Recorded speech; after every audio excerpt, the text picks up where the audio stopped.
அனைவருக்கும் வணக்கம் உறவுகளே. இன்றைக்கி நம்ம சமையல் வீடியோ தான் போட போகிறோம். என்ன சமைக்க போகிறோம் அப்படின்னா, மண்பானையில் சாதம் வடிக்க போகிறோம். மண் குழம்பு சட்டியில் கருணைக்கிழங்கு புளிக்குழம்பு வைக்க போகிறோம்.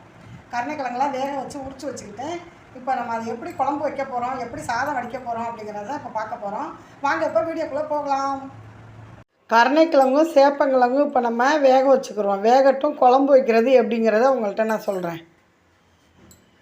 இப்போ பார்த்தீங்கன்னா நம்ம உலை வச்சுருக்கோம் பாருங்கள். உலை அடுப்பில் வச்சுருக்கோம். தண்ணியும் நம்ம ஊற்றி வச்சுருக்கோம். காஞ்சிக்கிட்டு இருக்காங்க. இப்போ இது சோறு வடிக்கிறதுக்காக. அந்த பாத்திரம் குழம்பு தாளிக்கிறதுக்காக வச்சுருக்கோம்.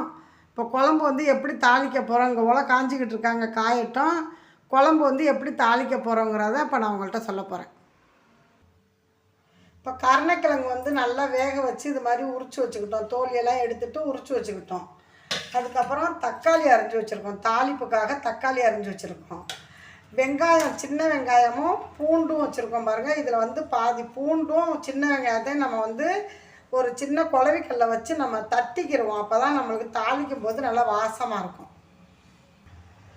குழம்புக்கு எவ்வளோ புளி தேவையோ, அவங்கவுங்களுக்கு எவ்வளோ புளி தேவையோ அந்த அளவு நம்ம ஊற வச்சுக்கிறணும். சில பேர் நிறையா வைப்பாங்க. அவங்கவுங்க குடும்பத்துக்கு எவ்வளோ புளி குழம்பு தேவையோ அந்த அளவுக்கு புளியை திட்டமாக எடுத்து ஊற வச்சுக்கிறணும். இப்போ நான் அது மாதிரி ஊற வச்சுக்கிட்டேன். இப்போ நம்ம குழம்பை தாளிக்கிறதுக்கு இந்த வெங்காயத்தையும் சின்ன வெங்காயத்தையும் பூண்டையும் குழவிக்கல் வச்சு தட்டிக்கிறோம். இப்போது வெங்காயத்தையும் பூண்டையும் நல்லா நச்சு வச்சுக்கிட்டோம். கருவேப்பிலை கொஞ்சம் வச்சுருக்கோம். இப்போ குழம்பை தாளிச்சிக்கலாம். இப்போ எண்ணெய் கொஞ்சம் ஊற்றிக்கிடுவோம். எண்ணெய் காயட்டும்.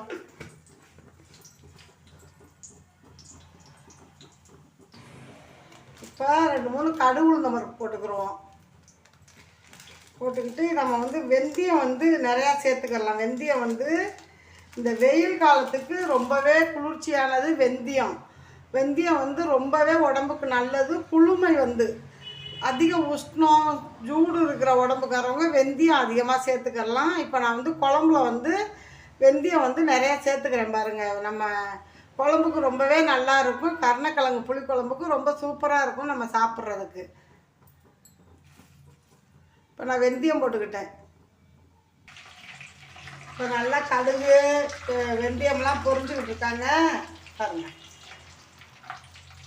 இப்போ என்ன செய்யணும், நம்ம வெங்காயம் பூண்டு தட்டி வச்சுருக்கோம் இல்லையா, அவங்கள நம்ம கருவேப்பிலையோடு சேர்த்து போட்டுக்கிறோம். நல்லா வாசமாக இருக்கும். இது மாதிரி நம்ம குழம்பு வச்சோம்னா குழந்தைங்க விரும்பி சாப்பிடக்கூடிய ஒரு இது. ரெண்டாவது கருணைக்கிழங்கு அவ்வளோ ஒரு ஹெல்த்தியானது. இப்போ முழுசாக நம்ம வெங்காயமும் பூண்டு நல்லா கழுவி வச்சுருக்கோம். இப்போ உரிச்சிட்டு நல்லா கழுவிட்டு தான் எந்த பொருளாக இருந்தாலும் நம்ம கழுவிட்டு தான் சேர்த்துக்கிறணும். அதனால் நான் இப்போ அந்த தட்டின வெங்காயம் பூண்டு எல்லாம் வதங்கிருச்சு. இந்த வெங்காயமும் பூண்டும் நான் இப்போ சேர்த்துக்கிறேன்.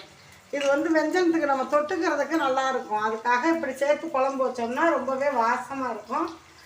நல்லா இப்போ வதங்கட்டும். தக்காளி நம்ம கடைசியாக தான் போடணும். இவங்களாம் வதங்கினதுக்கு பிறகு போட்டுக்கிறணும். அதனால நான் அதை வச்சுருக்கேன். வதங்கட்டும், நல்லா வதங்கட்டும். நம்ம அதுக்கு முன்னே புளியை நல்லா கரைச்சி வடிகட்டி எடுத்துக்கிறோம். ஹாய் ஃப்ரெண்ட்ஸ், இப்போ மண்பானையில் சமைக்கலாம் வாங்க. இந்த பாருங்க, நான் உலை வச்சுருக்கேன். மண்பானையில் உலை வச்சுருக்கேன். இப்போ கருணைக்கிழங்கு புளிக்குழம்புக்கு எண்ணெய் ஊற்றி கடுகு பருப்பு வெந்தயம் போட்டு பொரிய விட்டு பூண்டும் சின்ன வெங்காயமும் நல்லா ஒரு குழவிக்கல்ல வச்சு தட்டிக்கிட்டு அதையும் நல்லா தட்டி கருவேப்பிலையும் போட்டு தாளிப்பை கொடுத்துட்டு அதுக்கப்புறம் கொஞ்சோண்டு சின்ன வெங்காயமும் பூண்டும் போட்டு நல்லா வதங்கிக்கிட்டு இருக்காங்க பாருங்கள். நல்லா வதங்கட்டும். இப்போ நம்ம தக்காளியை சேர்த்துக்கிறோம். இப்போ தக்காளியை சேர்த்துக்கிறோம். தக்காளி உடம்பு குழம்புக்கு எவ்வளோ தேவையோ அந்த அளவுக்கு நம்ம போட்டுக்கலாம். இப்போ தக்காளி சேர்த்துக்கிட்டோம். நல்லா வதங்கிட்டு இருக்காங்க. இது மாதிரி கருணைக்கிழங்கு புளிக்குழம்பு வச்சு சாப்பிட்டு பாருங்கள். இன்னும் கொஞ்சம் சாப்பிட்லாமான்னு இருக்கும். இப்போ உலை காய்ச்சிட்டாங்க. நம்ம அரிசியை கழுவி போட்டுக்கிறோம். இப்போ புளி கரைச்ச தண்ணியை நம்ம வடிகட்டிக்கிறோம். நான் 2 வடிகட்டிட்டு இருந்தாலும் கையை வச்சு நம்ம இருத்தாப்படி ஊற்றணும்.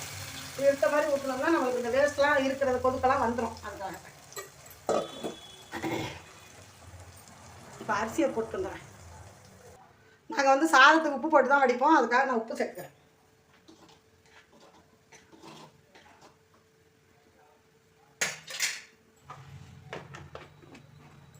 இப்போ இப்போ நம்மளுக்கு புளி கரைச்சி ஊற்றியாச்சா.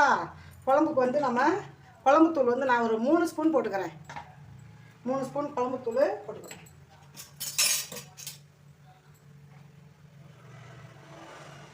அவங்கவுங்களுக்கு காரம் எவ்வளோ தேவையோ அந்த அளவு போட்டுக்கலாம். நான் இவ்வளோ தான் போடணும் அவ்வளோ தான் போடலாம்னு சொல்ல. எனக்கு கொஞ்சம் காரமாக இருக்கணும் புளிக்குழம்பு, அதுக்காக நான் கொஞ்சம் காரமாக வச்சுக்கிட்டேன்.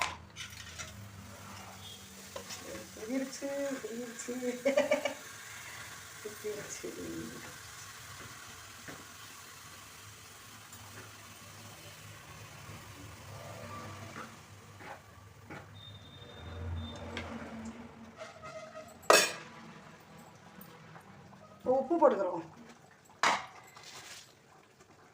குழம்புக்கு தேவையான அளவு உப்பு சேர்த்தாச்சு.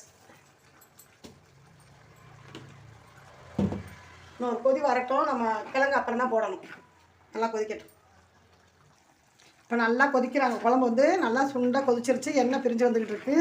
நம்ம இந்த ஸ்டேஜ் வரும்போது நம்ம வேக வச்சு நம்ம உரிச்சு வச்சுருக்கோம் இல்லையா, கருணைக்கிழங்கு சேர்த்துருவோம். ஒரு 5 நிமிஷம் நம்ம மூடி போட்டுருவோம். நல்லா கொதிக்கட்டும். இந்த பக்கம் சாதமும் வெந்துட்டாங்க. இப்போ வடிச்சு விடலாம் ஒரு 5 நிமிஷத்தில்.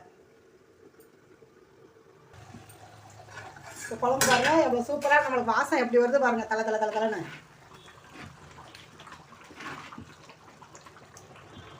நீங்களும் இது மாதிரி கருணைக்கிழங்கு இருந்தால் இது மாதிரி குழம்பு வச்சு குழந்தைங்களுக்கு கொடுங்க. கருணைக்கிழங்கு நிறையா சத்து உள்ளது, சாப்பிட்றதுக்கும் ரொம்பவே நல்லாயிருக்கும். கருணைக்கிழங்கு புளிக்குழம்பு அவ்வளோ ஒரு ருசியானது கூட.